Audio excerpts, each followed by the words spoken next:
좋겠고요. 오늘 이 본문의 말씀을 통해서 장애의 편견을 극복한 에훗이란 제목으로 좀 은혜를 나누고자 합니다. 목사이기 때문에 저는 여러 다양한 사람들을 만나 상담할 기회를 얻곤 합니다. 물론 목사에게 상담을 요청하는 사람들의 대부분은 좌절을 경험하거나 무척 힘들게 살아가는 사람들이 대부분입니다.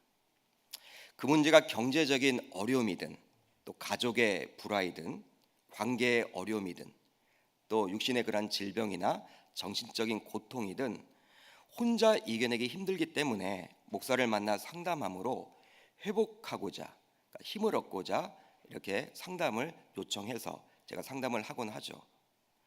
이런 분들과 상담을 하며 저는 간절히 하나님 앞에 기도를 합니다. 어떨 때는 하나님의 말씀을 펴서 한 자 한 자 읽어 내려가면서 하나님의 위로가 있기를 또 원해요. 목사가 위로를 준다고 해도 얼마나 줄 수가 있겠습니까?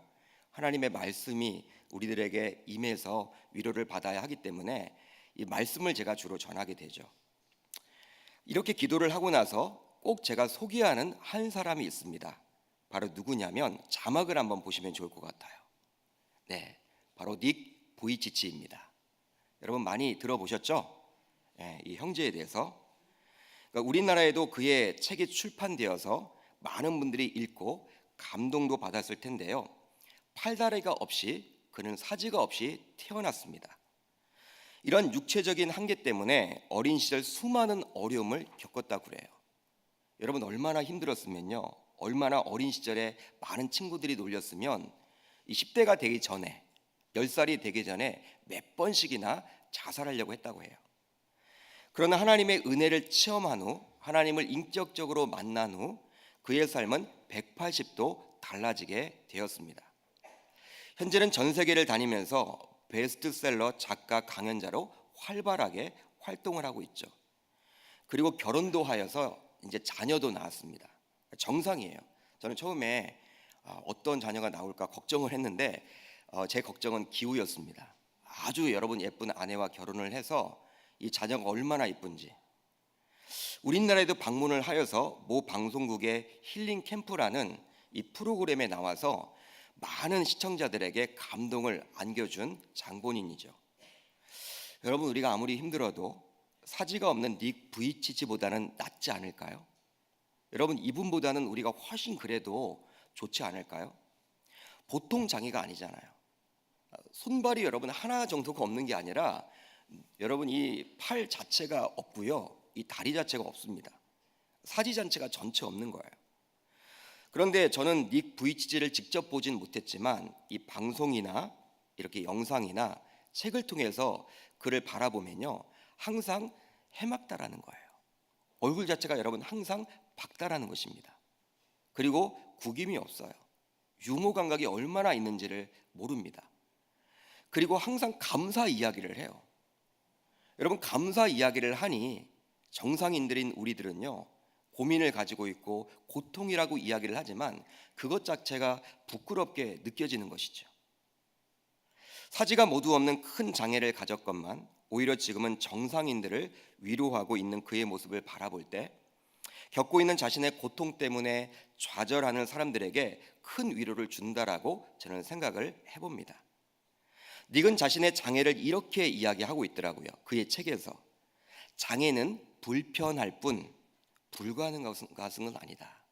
한번 따라할까요? 좋은 말인 것 같아요. 성경에 나와 있는 내용은 아니지만 장애는 불편할 뿐 불가능한 것은 아니다.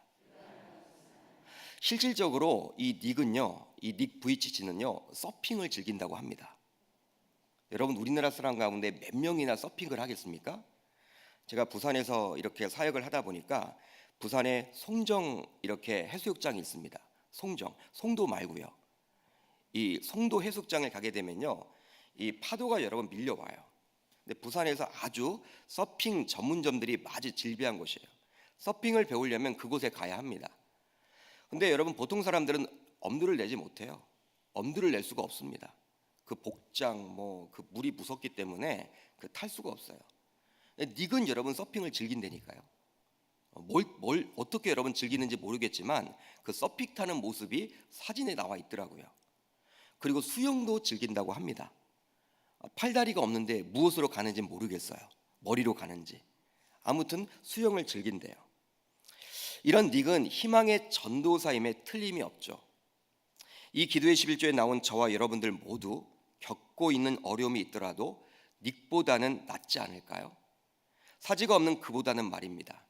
그러기에 닉 부이치지보다는 좀 더 희망을 이야기해야 하지 않을까 저는 생각을 해봅니다.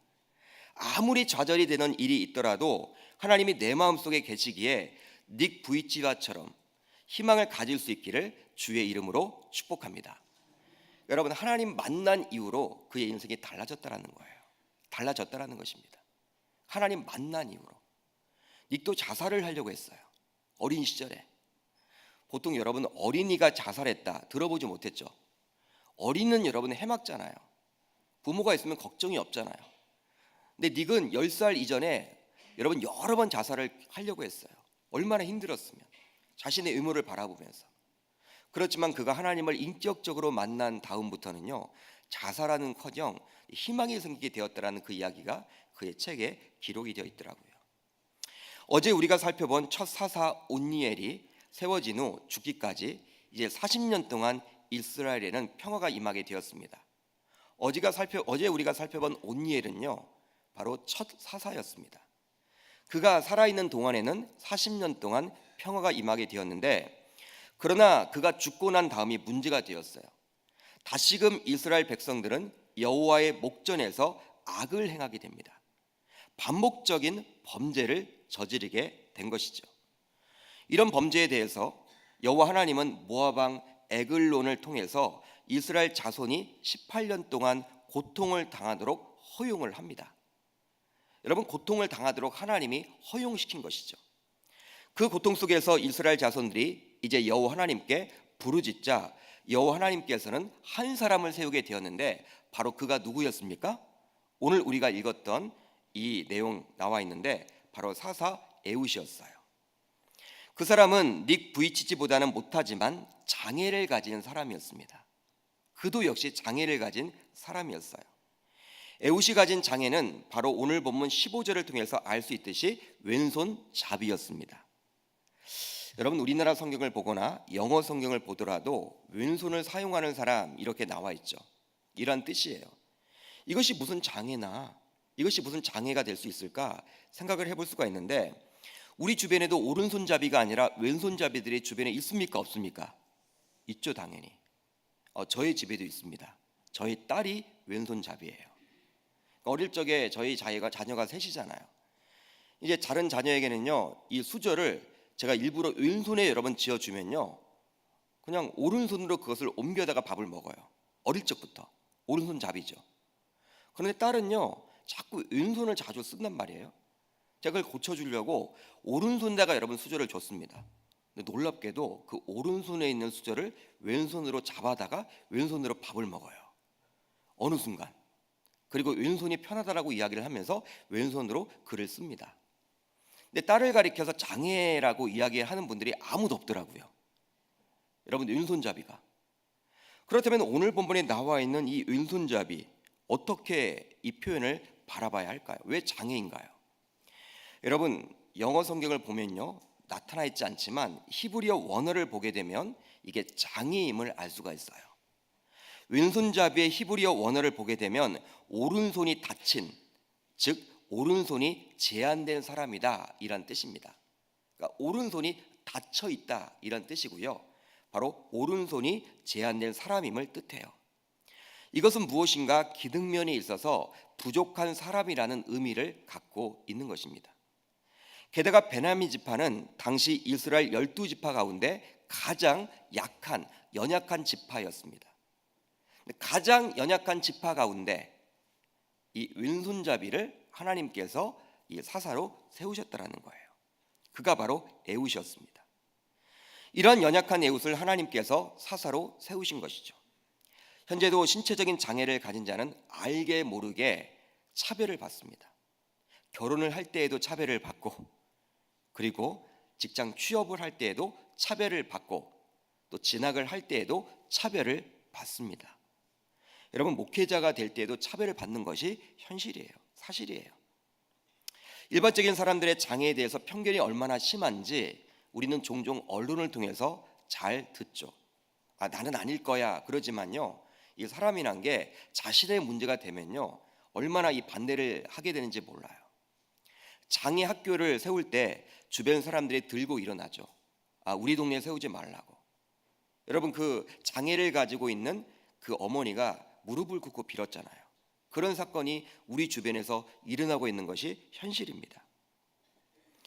그런데 지금도 그리한데 구약 시대입니다. 오늘 본문의 배경은 구약 시대 고대 사회예요. 그러한 시점에 여호와 하나님께서는 많은 정상인들을 놔두고 장애를 가진 에웃을 사서로 선택해서 이스라엘 백성들의 운명을 그에게 맡기게 된 것입니다. 결국 하나님께서는 장애를 가진 자들을 차별하지 않음을 알 수 있는 것이죠. 사복음서를 보더라도 예수님께서는 여러 장애를 가진 자들을 만나 주십니다. 그리고 그들을 고쳐 주셨습니다.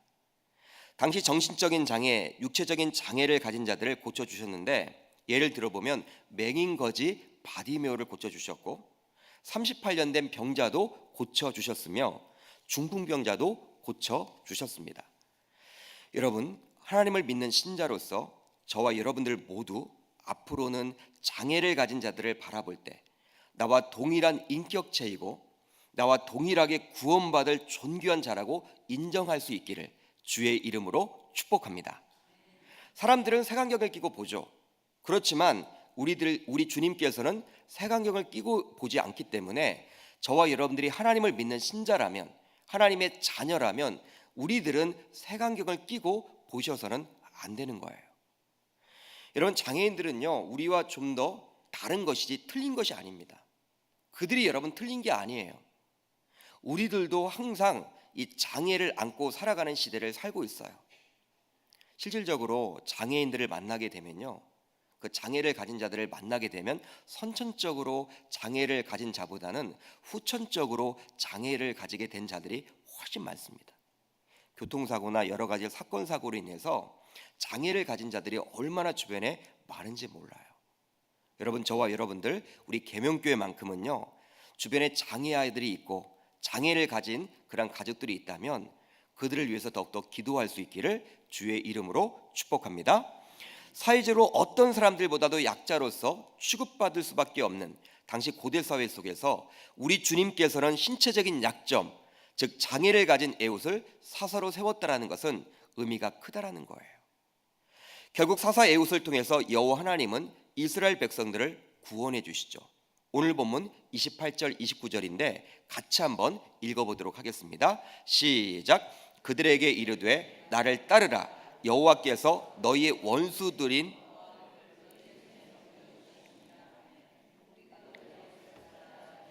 모압 맞은편 요단강 나루를 장악하여 한 사람도 건너지 못하게 하였고 그때 모압 사람 약 10,000명을 죽였으니 모두 장사요 모두 용사라. 한 사람도 도망하지 못하였더라. 아멘. 사사로 세워진 에웃을 따라 이스라엘 자손들이 자신들을 18년 동안이나 괴롭혔던 모압 사람 약 몇 명을 죽였다고 나와 있습니까? 10,000명. 엄청난 숫자죠. 근데 그 10,000명이 보통의 군사가 아니었나 봐요. 성경은 어떻게 기록을 하고 있냐면 그들 모두는 장사요 모두 용사라. 한 사람도 도망하지 못했다. 여러분, 우리나라 군인이 이렇게 한 60만 명 정도 된다고 하잖아요. 요즘에 57만 명, 60만 명 왔다 갔다 거리는데 점점 줄고 있습니다. 군인 숫자가. 지금 우리는 항상 이 북한이라는 이 도발 위험이 있기 때문에 이렇게 많은 군대를 유지하고 있는데 우리나라 특수부대가 10,000명이라고 합니다. 60만 명 가운데. 저도 군대를 다녀왔지만 그냥 일반 군인들은 별 의미가 없어요.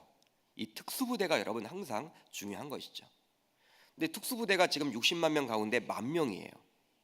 그들이 여러분 일당 10이죠. 일당 10. 그 정도 되죠. 그런데 오늘 본문을 보게 되면 약 10,000명을 죽였다고 나와 있는데 이 10,000명이 보통의 군인이 아니라 어떤 사람이었다? 모두 장사요 모두 용사라. 그러니까 특수부대라는 거예요. 엄청난 숫자를 지금 죽이게 된 것입니다.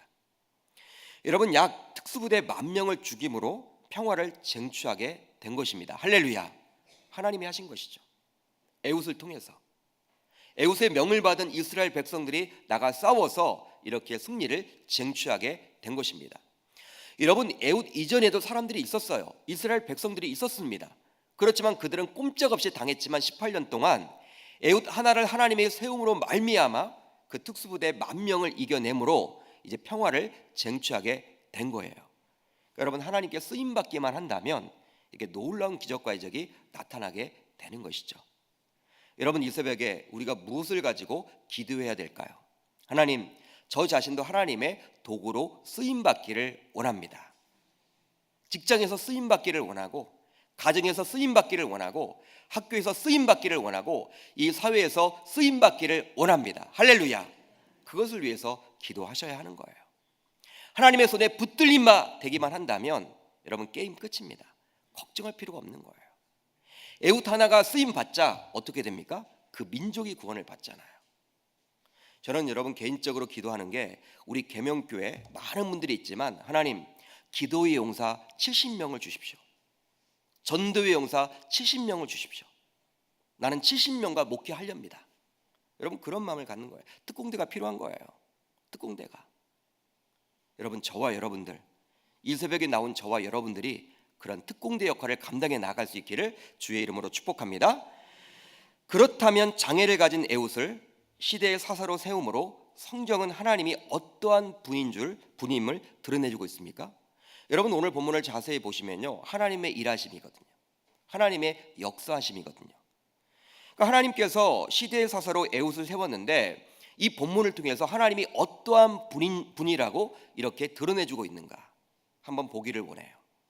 우선 하나님은 사람의 장애조차도 유용하게 사용하십니다. 본문 15절 상반절을 보면 이렇게 나와 있죠.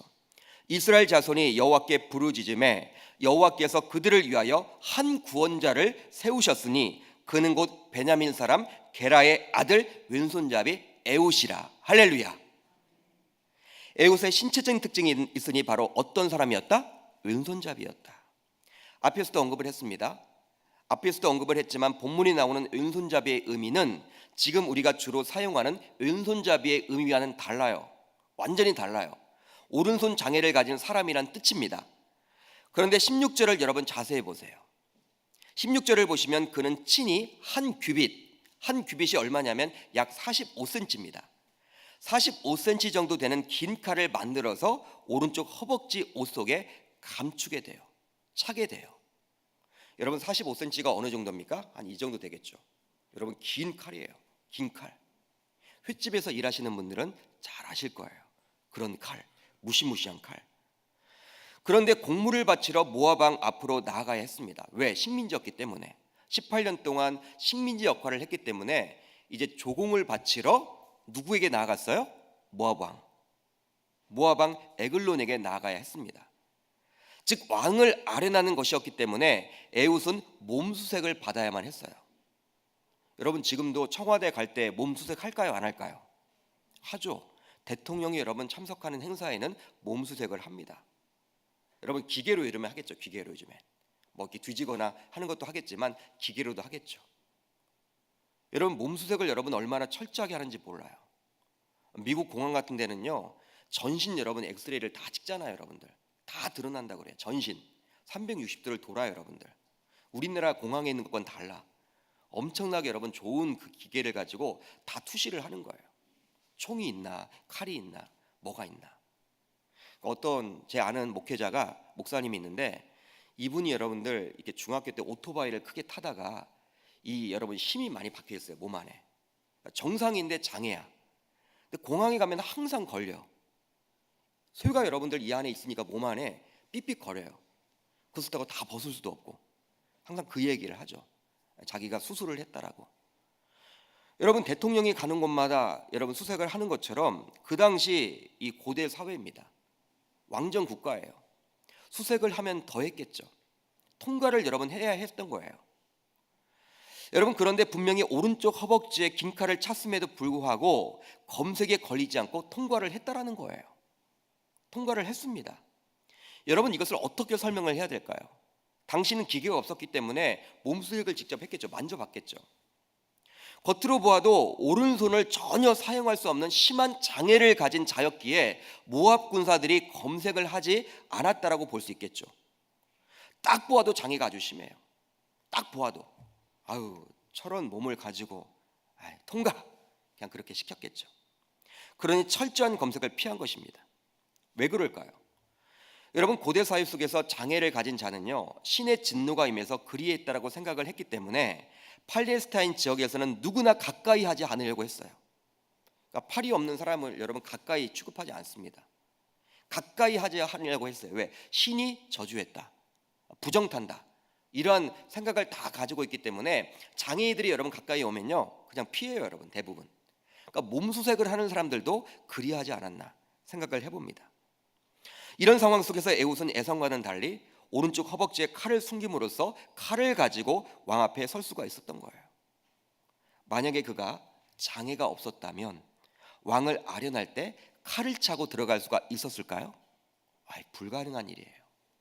불가능한 일이에요. 어림도 없죠. 지금의 대통령보다도 더 권력이 막강한 왕입니다. 절대 군주입니다. 그런 왕을 지키려고 많은 사람들이 있었을 텐데 칼을 타고 여러분 왕 앞에 간다라는 것은요 여러분 있을 수 없는 거예요. 보이는 것만 여러분 빼앗는 것이 아니라 몸을 다 뒤진다니까요. 그런데 왼손잡이 에훗이었기에 긴 칼을 숨겨서 왕 앞에 설 수 있었던 것입니다. 정상적인 사람이라면 불가능한 일이죠. 사랑하는 계명교회 성도 여러분, 다른 사람들이 보기에 왼손잡이로서 에훗은 별 볼 일 없는 사람이었지만 하나님이 사사로 세우니 그가 가진 장애조차도 유용하게 사용된 것입니다. 할렐루야. 여러분 그 칼을 가지고 어떻게 해요? 나중에 죽이잖아요. 왕을. 모압 왕을 찔러서 죽이게 되잖아요. 암살을 하게 되잖아요. 이게 하나님의 여러분 역사죠. 이처럼 인간에게는 약한 것이 하나님에게는 강한 것이 될 수도 있다는 거예요. 중요한 것은 인간적으로 볼 때 강약이 아니라 하나님께 붙들려 있느냐, 하나님께 쓰임받고 있느냐, 이것이 중요한 거예요.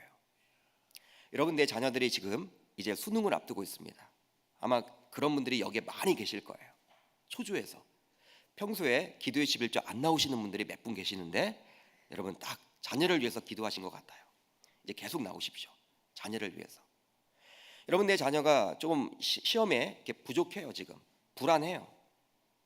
여러분 자녀가 공부를 잘하고 못하고 그것이 문제가 아니라 하나님께 쓰임 받느냐 쓰임 받지 못하느냐 그것이 더 중요한 거예요. 여러분 그걸 위해서 기도하시길 바랍니다. 그러니까 인간적으로 아무리 강해 보여도 하나님께 붙들리지 않으면, 하나님께 붙들림 바 되지 않으면 지극히 약한 존재에 불과한 거예요. 그렇지만 아무리 인간적으로 약해 보여도 하나님께 붙들리기만 한다면 그는 강하게 쓰임받게 된다는 것입니다. 보통 자신의 장애를 가지고 있거나 다른 사람들에 비해서 연약한 존재일 경우에는요 이렇게 연약해지죠. 마음이 여러분들 약해져요. 항상 어떤 일을 처리할 때 자신이 없습니다. 약해지죠. 약한 모습을 많이 보여요. 제가 여러분 여러 사람들을 만나게 되면요, 여러 성도님들을 만나게 되면 아주 강했던 분들도요 몇 번 아프게 되면요 이제 막 몸을 사려요. 목사님 저도 이제 건강에 자신이 없다라고 이런 이야기를 하시고 약한 모습을 자꾸 보여요. 여러분 사람의 모습입니다. 자신이 없으니 시도조차 이제 하지 않으려고 해요. 어떤 변화를 싫어해요. 이것은 약육강식의 세상에서는 당연한 것이지만 하나님의 관점에서는 말도 되지 않는 것입니다. 하나님 앞에서 약한 자와 강한 자가 서로 다툰다고 하더라도 얼마나 여러분 그것이 우스운 일일까요? 한번 여러분 예를 들어 볼까요? 마치 큰 고래 앞에서 갈치와 고등어가 누가 크냐 그 논쟁을 벌였다고 칩시다. 큰 고래 앞에서 여러분 10m가 넘는 고래 앞에서 갈치와 이 고등어가 누가 크냐 논쟁을 벌였다고 쳐요. 여러분 웃기는 짬뽕이잖아요. 웃기는 이야기잖아요. 여러분 그런 것과 마찬가지예요. 하나님은 지극히 약한 자라도 얼마든지 자신의 큰 일을 이루어 나갈 수가 있다라는 거예요. 따라서 우리는 스스로 보기에 또 다른 사람들이 평가하기에 작고 보잘것 없다라고 하여 결코 낙심하거나 좌절할 필요가 없다라는 것입니다. 여러분 혹시 여러분들 가운데 나는 나이가 많아서, 나는 건강이 여의치 못해서, 나는 돈이 없어서, 나는 많이 배우지 못해서, 나는 짧아서, 나는 특별히 여러 가지 부족한 점이 많아서 할 수 없다라고 이야기를 하는 분들이 있다면 여러분 주저하지 말기를 바라요.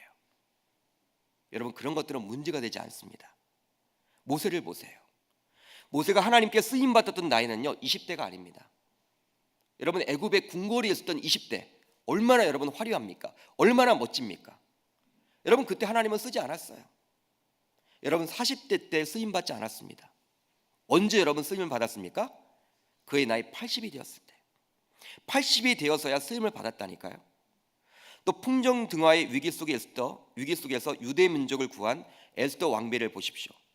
그는 죽으면 죽으리로다 이런 명언을 남겼는데 여성이지만 남성 이상으로 대단한 업적을 남겼다는 거예요. 그리고 설교 처음에 언급했던 사지가 없는 닉 부이치치를 기억하십시오. 우리는 그래도 이 새벽에 두 발로 이 자리에 나와 있지 않습니까? 누구의 도움으로 오지 않고 이 자리에 왔다라는 것만 해도 애국과 닉 부이치치보다는 훨씬 상황이 좋은 거예요. 환경이 좋은 거예요. 그러므로 우리는 우리의 약함만을 보면서 체념해서는 안 되는 것이죠. 나의 약점조차도 오히려 하나님께 붙들리기만 한다면 가장 강하게 쓰임받을 수 있다라는 것 여러분 믿으시기를 바랍니다. 여러분 한번 생각해 보세요. 그 당시 여러분 모압 왕이 철권 통치를 했어요. 잘 나가는 왕도 아니야. 여러분 그를 죽일 수가 없어요. 근데 정상인은 여러분 아무리 많았어요. 그 나라에 여러분 엄청나게 많았겠죠. 정상인을 통해서는요 이 모압 왕 죽일 수가 없는 거예요. 그렇지만 하나님께서는 누구를 사용하신 거예요? 그래서 장애를 가진 왼손잡이 에훗을 사용하신 것입니다. 그러니 우리가 남들보다 약점이 있거나 연약하더라도 그것에 체념하지 마시고 오직 여호와 하나님께 매달려야 하는 것입니다. 그리하면 약한 것을 들어 강한 자를 부끄럽게 하시는 우리 주님께서 나의 연약한 모습을 통해서 자신의 놀라운 일을 이루어 나가게 되리라 저는 믿습니다. 여러분 큰 교회를 담임하거나 하나님의 위대한 종들을 보게 되면요 몸이 여러분 불편한 분들이 많잖아요. 폐병에 걸리신 분들이 많았어요. 건강한 분들은 하나님이 거의 쓰시지 않고 폐병으로 거의 죽으려고 했던 목사님들을 사용하셔서 한국교회를 여러분 일으켜 세우셨어요. 우리는 여러분 그러한 간증을 많이 들어서 알고 있는 것입니다. 여러분 남들에게 보여주기 싫은 어떠한 연약한 점이 있으십니까? 약점은 무엇이 있으십니까? 오히려 그러한 약점과 연약한 점이야말로 우리 주님이 주시는 변장된 축복일 수도 있다는 겁니다. 닉 부이치치는 사지가 없는 아이로 이 땅에 태어났어요. 어릴 적에는 자신의 모습에 좌절하여 죽으려고 몇 번이나 시도를 했던 사람이었습니다. 그러나 결국 하나님을 인격적으로 만남으로 자신의 특별한 존재임을 깨닫게 되었죠. 여러분 정상인이 나가서 위로를 한다고 해도 여러분 어느 누구도 위로받지 못해요. 그렇지만 닉 부이치치가 나가서 나도 이렇게 밝게 웃는데 당신은 왜 고난 속에 있습니까? 왜 힘들어 하십니까? 그 말 한마디 하면요 아무리 힘들었던 사람도 그의 모습을 바라보고 그의 밝은 얼굴을 바라보면요 그냥 여러분 스르르 마음이 풀려요. 기쁨이 회복되는 거예요. 결과적으로 자신의 장애를 통해서 더 많은 정상인을 위로하는 사역자가 되었던 것이죠. 그런 만큼 이제 약점과 연약한 점에 함몰되어서 자신 없어 하지 마시고 여호와 하나님께 쓰임 받을 수 있도록 준비해 나가는 저와 여러분들 되시기를 주의 이름으로 축복합니다. 여러분 이것이 중요한 거예요. 여러분 나의 연약한 점이 있다면 그 연약한 점을 하나님이 강하게 사용할 수 있도록 내 자신이 준비하는 것 그것이 중요한 것입니다. 다음으로 하나님은 징계는 짧게 주시고 평강은 길게 주십니다. 징계는 짧게 주시는 분이고 평강은 길게 주시는 분이에요. 여러분 본문 30절을 보면요 그날의 모압이 이스라엘 수하에 굴복함에 그 땅이 몇 년 동안? 80년 동안 평온하였더라. 80년 동안 하나님은 자신의 사랑하는 자녀가 잘못된 길로 갈 때 징계를 내려주십니다. 왜냐하면 사랑하기 때문에 마치 자신의 어린 자녀가 나의 지갑에 손을 대어서 돈을 훔쳤다면 가만히 있을 부모가 없겠죠. 여러분 버릇을 고칠까요? 고치지 않을까요? 당연히 버릇을 고치겠죠. 왜냐하면 그냥 놔두면 더 큰 도둑이 되기 때문에 자신의 사랑하는 자녀이기 때문에 그리 하는 것입니다. 잘 모르는 아이가 나쁜 짓을 한다고 하더라도 여러분 우리는 참견하지 않아요. 잘 모르기 때문에 그 아이를 살아가지 않기 때문에. 사사시대도 마찬가지였어요. 징계의 내용만 놓고 보면 어떻게 하나님께서 자신을 사랑하는 백성들의 징계를 위해서 어떻게 하나님을 모르는 이방 민족들을 활용해서 그렇게 할 수 있느냐, 이렇게 생각을 해볼 수도 있겠죠. 아니, 하나님이 자녀를 사랑한다면 어떻게 하나님을 모르는 이방 백성들을 활용해서 그렇게 징계를 줄 수가 있느냐, 그렇게 묻고 싶은 거예요. 그렇지만 이것은 여호와 하나님의 마음을 정확하게 알지 못한 것입니다. 징계는 목적이 아니죠, 여러분. 징계는 목적이 아니에요. 징계는 목적이 아니라 돌이키기 위한 수단인 것입니다. 그것을 어디에서 알 수 있냐면 바로 이스라엘이 범죄하여 하나님의 징계를 받은 기간과 하나님이 구원을 베푸신 그 기간, 그 간격이 너무나 크기 때문이라는 거예요. 큰 차이가 있다라는 거예요. 여러분, 큰 차이가 있다라는 사실을 통해서 알 수 있다라는 거예요. 우리는 어제 첫 사사였던 온일에 대해서 살펴봤습니다. 이스라엘 백성들이 여호와의 목전에서 악을 행하자 여호와 하나님은 메소포타미아 왕인 구산 리사다임으로부터 여러분 몇 년 동안? 8년 동안 징계를 받도록 했어요. 8년 동안 통치를 받도록 했습니다. 이방의 통치를 받도록 했죠. 8년 동안 끔찍한 고통이었죠. 그렇지만 온예를 통해서 나중에 구원을 베푸시고 무려 40년 동안 평안을 허락해 주셨습니다.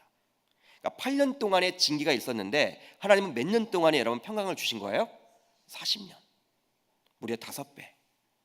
어제 살펴본 3장 11절에 나와 있죠. 한편 오늘 본문을 보면 이스라엘 자손들은 모압 왕에 의해서 무려 18년 동안 통치를 받게 됩니다. 그렇지만 오늘 보면 30절을 보면 무려 몇 년 동안 평강을 얻게 돼요? 80년 동안. 이것을 통해서 우리는 무엇을 알 수가 있을까요? 하나님은 비록 자신의 백성들이 범죄할 때는 어쩔 수 없이 채찍을 들지만 그 이후에는 항상 더 긴 평강의 시간을 허용해 주시고 계신다라는 거예요. 이것은 바로 그 채찍을 드시는 것이 사랑의 행위에서 나오는 것이기 때문에 그렇습니다. 마치 자신의 자녀에게 어쩔 수 없이 회초리를 들었지만 자신의 자녀가 잠든 그 시점에 여러분 회초리로 맞은 그 종아리를 바라보면서 마음 아파하고 있는 그 부모의 마음과 마찬가지인 거예요. 신명기 5장 9절로 10절을 보십시오. 이런 말이 나와 있어요. 우리 한번 같이 한번 읽어보도록 합니다. 시작.